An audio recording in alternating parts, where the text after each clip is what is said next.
এই কয়দিনে আমরা আপনাদেরকে কুয়াকাটার সূর্যোদয় এবং সূর্যাস্ত পয়েন্ট থেকে শুরু করে বৌদ্ধ মন্দির, আমাদের নারিকেল বাগান এবং এখানকার একটি ভালো হোটেল আপনাদেরকে ঘুরিয়ে দেখিয়েছি।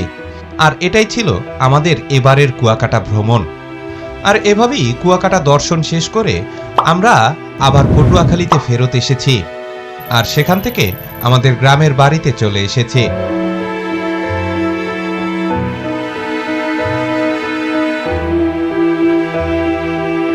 গ্রামের প্রকৃতির মাঝে কিছুদিন উপভোগ করার পরে আমরা আবার ওখান থেকে রওনা দিলাম পটুয়াখালীর বিখ্যাত লোয়ালিয়া ব্রিজ দেখার উদ্দেশ্যে।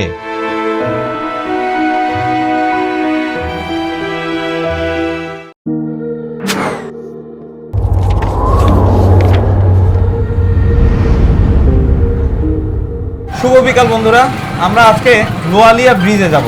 এখন আমরা আমাদের বাড়ি থেকে যাত্রা শুরু করেছি।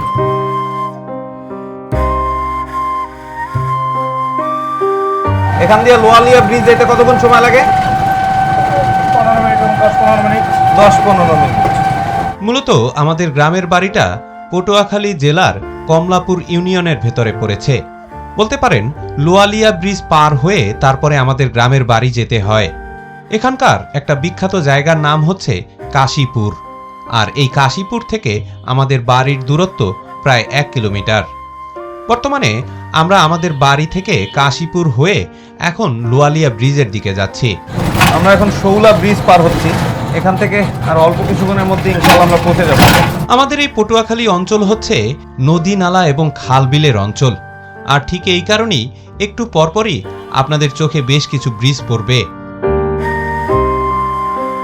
বন্ধুরা, আমরা এখন পটুয়াখালীর বিখ্যাত লোয়ালিয়া ব্রিজে যাচ্ছি। তবে বর্তমানে এইদিকে রাস্তাঘাট বেশ ভালো করা হয়েছে। এই তো কিছুদিন আগেও এখানকার রাস্তাঘাট বেশ খারাপ ছিল, তারপরও এই নতুন রাস্তাও আবার কোনো কোনো জায়গায় ভাঙন ধরেছে।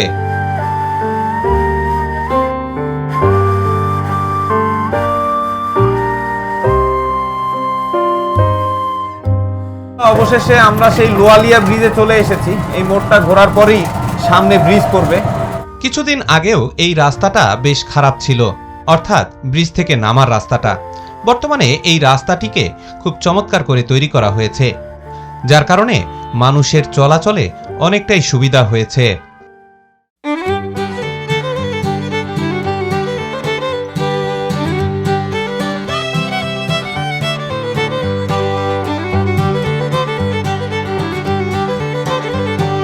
বন্ধুরা, অবশেষে আমরা ব্রিজে চলে এসেছি। চলেন আপনাদেরকে ব্রিজটা একটু ঘুরে দেখাই। ছোট ভাই আমাদেরকে নিয়ে আসলো। তোমার নাম? শাওন।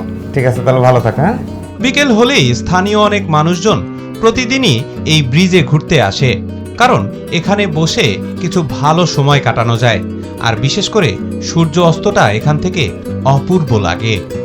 এই সেই বিখ্যাত লোয়ালিয়া ব্রিজ। এটা হওয়ার আগে বহু বছর মানুষ এখান দিয়ে নৌকায় পারাপার হতো, এবং প্রতি বছরই এই নৌকায় পারাপার হতে গিয়ে অনেক মানুষ দুর্ঘটনার কবলে পড়তো।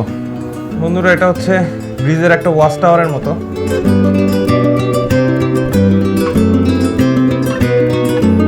এখান দিয়ে নিচ দিয়ে ব্রিজে ওঠা যায়।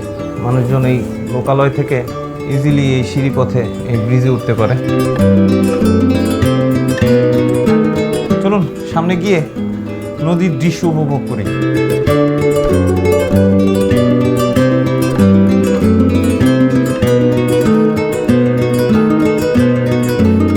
লোয়ালিয়া সেতু, এটি পটুয়াখালী জেলা শহরের পূর্ব দিকে লোয়ালিয়া নদীর উপরে নির্মিত হয়েছিল। এই সেতুটির দৈর্ঘ্য প্রায় আধা কিলোমিটার। 2011 সালে সেতুটির নির্মাণ কাজ শুরু হয়ে 2023 সালে এসে এর নির্মাণ কাজ শেষ হয়।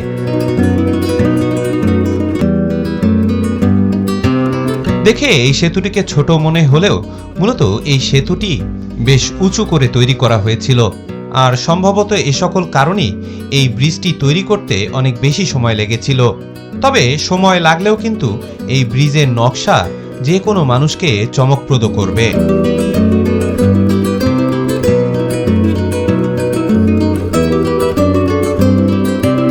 এই ব্রিজটা পার হয়ে মূলত পটুয়াখালীর সাথে বাউফলের সাথে সংযোগ হয়েছে।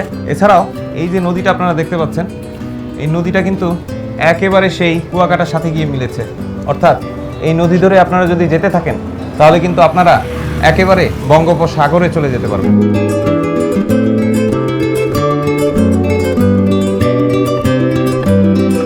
প্রতিদিন নদীপথে এখান থেকে হাজার হাজার যানবাহন মালামাল নিয়ে কিন্তু সেই সমুদ্র থেকে একেবারে ঢাকা শহর বা দেশের অন্যান্য জায়গায় যায়।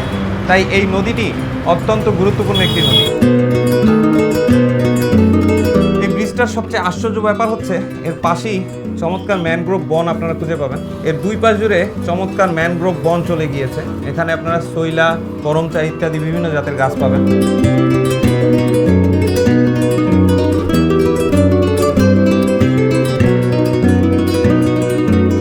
এবং এখানে বসে সূর্য অস্তের দৃশ্য অপূর্ব।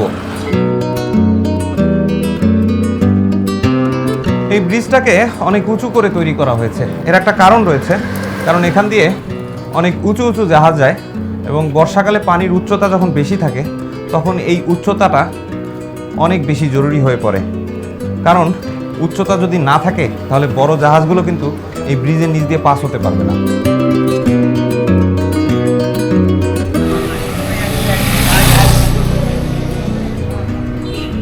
সুতরাং পটুয়াখালী লোয়ালিয়া ব্রিজ থেকে আজকের মতো আমরা এখানেই বিদায় নিচ্ছি। ইনশাল্লাহ এই দক্ষিণবঙ্গ ভ্রমণের অন্য পর্বে আবার আপনাদের সাথে দেখা হচ্ছে। সে পর্যন্ত বিদায়। আসসালামু আলাইকুম রহমতুল্লাহ।